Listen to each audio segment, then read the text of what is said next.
Hello friends, आज का हमारा क्वेश्चन है assuming that Hund rules is violated. Hund rules का मतलब क्या होता है जी? हमारे पास हंड रूल क्या होता है? हंड रूल होता है जो हमारे पास इक्वल एनर्जी के जो ऑर्बिटल्स होते हैं, सारे इक्वल एनर्जी ऑर्बिटल्स होते हैं। First they will half filled, first they will half filled, then pairing starts in that orbitals. Pairing starts in that orbitals, मतलब जितने भी इक्वल एनर्जी के जो सारे ऑर्बिटल होंगे वो पहले हाफ फील्ड होंगे, फिर उनके उसके बाद उनमें पेयरिंग स्टार्ट होगी। ठीक है। फिर इसमें कहा है कि इसमें वोलेटेड हुआ है, मतलब उसमें हमारे पास जो है डिस्ट्रीब्यूशन हंसुल के अकॉर्डिंग नहीं हुआ है। फिर है the bond order and the magnetic nature of the diatomic B2 molecule is. अब ये देखें तो B2 मॉलिक्यूल है हमारे पास, B2 मॉलिक्यूल। अब B2 मॉलिक्यूल की बात करें तो इसमें हमारे पास कितने इलेक्ट्रॉन होते हैं? बोरोन में हमारे पास एक में 5 इलेक्ट्रॉन होते हैं, तो टोटल कितने? 10 इलेक्ट्रॉन्स हो गए।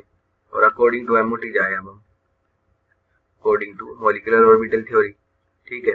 हम देखें जिसमें हमारे पास इलेक्ट्रॉन काउंट जिसमें लेस देन या इक्वल टू 14 होता है, तो उसकी जो हमारे पास फीलिंग होती है वो कैसे होती है? According to sigma 1s, sigma 1s star, star will shows anti bonding orbitals, sigma 2s, sigma 2s star, pi 2px is equal to pi 2py। ये दोनों ही हमारे इक्वल एनर्जी के होते हैं। फिर सिग्मा 2pz इज इक्वल, फिर sigma 2pz, than pi 2px star, पाई 2py star, then sigma 2pz star. ठीक है, ये हमारे पास ऑर्बिटल्स होते हैं। अब इसमें फिलिंग करें 10 इलेक्ट्रॉन्स की, तो हर ऑर्बिट में दो दो इलेक्ट्रॉन आने चाहिए, तो 2 4 6 8।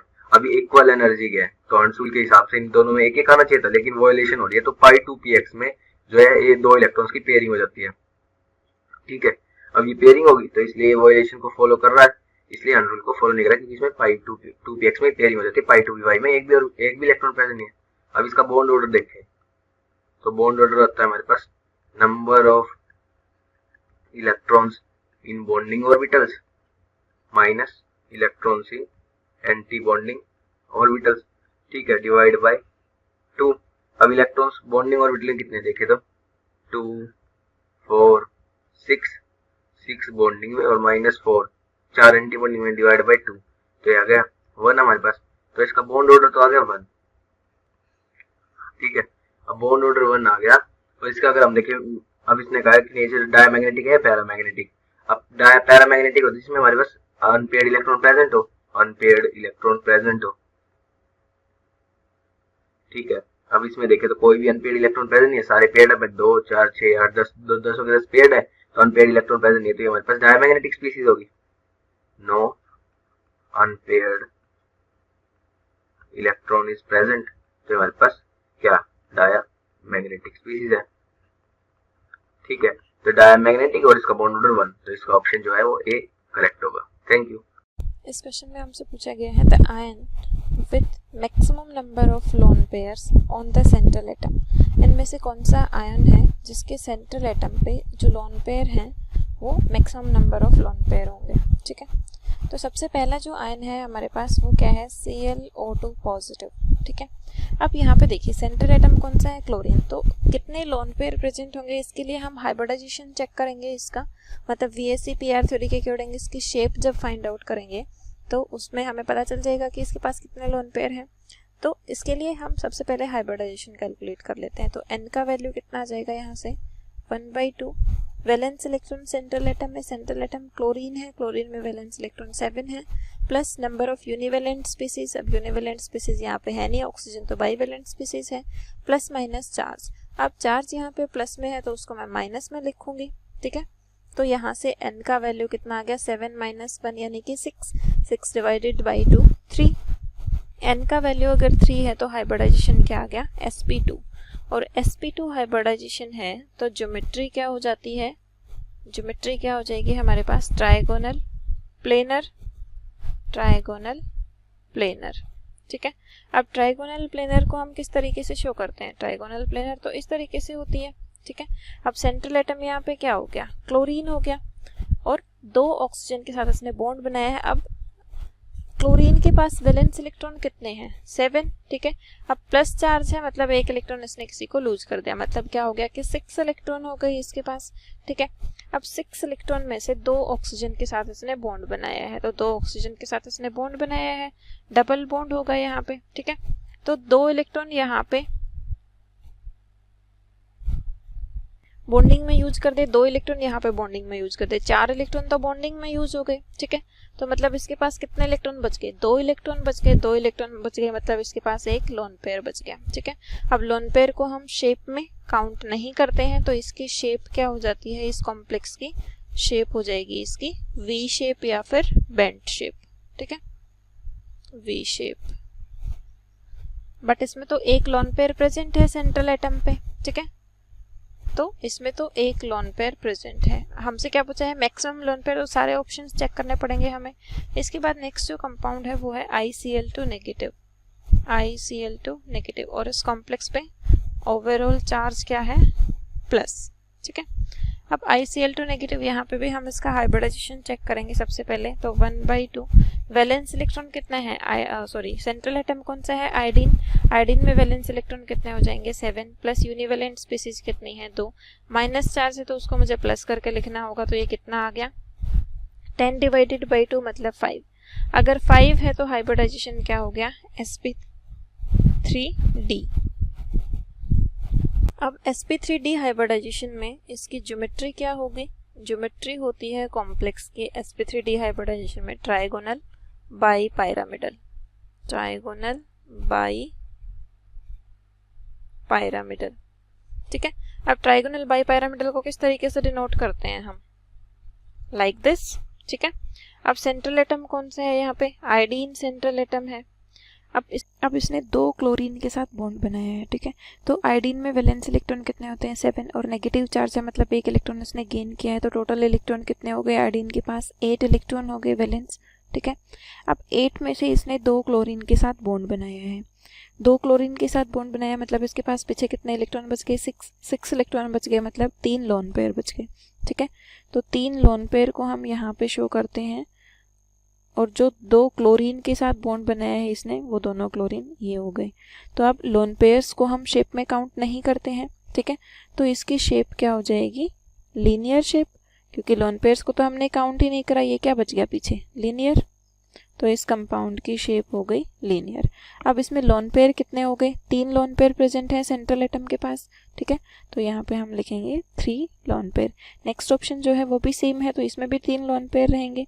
इसके बाद नेक्स्ट ऑप्शन क्या है ICl2 पॉजिटिव, तो नेक्स्ट कॉम्प्लेक्स जो है हमारे पास वो है ICl2 पॉजिटिव। अब यहाँ पे हम हाइब्रिडाइजेशन निकालते हैं सबसे पहले, तो n का वैल्यू जब मैं कैलकुलेट करूँगी तो क्या आ जाएगा 1/2, वैलेंस इलेक्ट्रॉन आयोडीन में कितने हैं 7, प्लस यूनिवैलेंट स्पीसीज कितनी जुड़ी हुई है 2, प्लस चार्ज है कॉम्प्लेक्स पे तो इसको मुझे सब्ट्रैक्ट करके लिखना होगा, ठीक है। तो यहाँ से n का वैल्यू कितना आ गया 8/2 यानी कि 4, n का वैल्यू अगर 4 आया है तो हाइब्रिडाइजेशन कितना होता है sp3, और sp3 हाइब्रिडाइजेशन में जो ज्योमेट्री होती है कॉम्प्लेक्स की ज्योमेट्री क्या होती है टेट्राहेड्रल, ठीक है। अब इसकी शेप हम कैलकुलेट करते हैं लोन पेयर्स को नेग्लेक्ट करते हुए, तो टेट्राहेड्रल को हम किस तरीके से डिनोट करते हैं टेट्राहेड्रल लाइक दिस, ठीक है।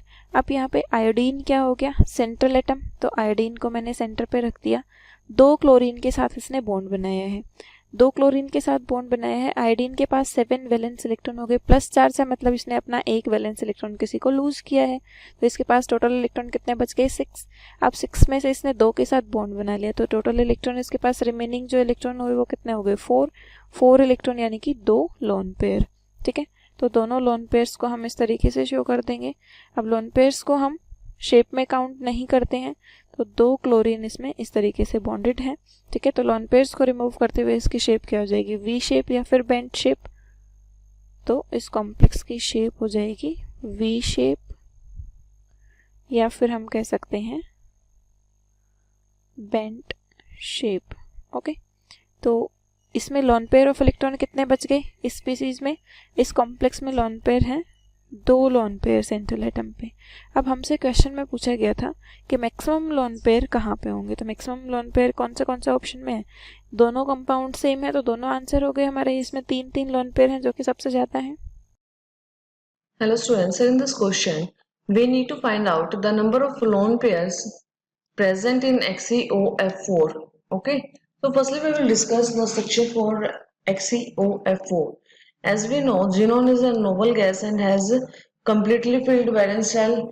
So xenon has 8 electron in its valence shell, which I am representing here by this cross sign. This is 8 electrons, and the geometry for any molecule is determined by its steric number. Okay, what is the steric number? It is the sum of lone pair plus bond pairs, with the central atom having the number of lone pairs plus number of bond pairs is termed as the steric number. So we calculate steric number here in this given molecule. Xenon, these two electrons will be used for binding with the oxygen, as oxygen need the double bond to bind, and these 4 electrons will be used for binding with the fluorine, and we will left with this one lone pair. Okay, so how many bond pair sigma bonds are here? 1, 2, 3, 4, 5, and one lone pair is there. The steric number will be 6. For steric number is equals to 6, hybridization is considered as sp3d2. sp3d2. So hybridization here is sp3d2, and with the sp3d2 the geometry will be somewhat like this. Xenon, it's here double bond, and here will be the lone pair. Okay, and this geometry will be square pyramidal geometry. Okay, and as clear from this structure, there is only one lone pair in XeOF4, so option B will be the correct answer.